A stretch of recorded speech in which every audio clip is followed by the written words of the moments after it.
Kamakailan lang nag-viral ang isang larawan kung saan makikitang pinagalitan ni Jude Bacalso ang isang waiter matapos siyang tawaging sir. Maraming netizens ang nag-react sa insidente na ito at heto ang larawan mula sa nasabing insidente.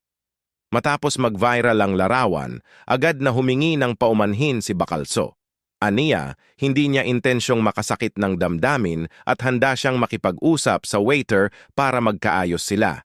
Narito ang bahagi ng kanyang pahayag. Humihingi ako ng paumanhin sa lahat ng naapektuhan ng insidenteng ito. Sana'y magkaayos kami ng waiter upang maipakita na tayo'y may respeto sa isa't isa. Sa kabilang banda, sinabi ng pamunuan ng restaurant na kanilang iniimbestigahan ang insidente at titiyakin na magkakaroon ng hustisya. Kami po ay nagbibigay ng patas na serbisyo sa lahat ng aming mga customer. Iniimbestigahan po namin ang pangyayari at sisiguruhin na magkakaroon ng hustisya. Hati naman ang opinyon ng publiko sa nangyari.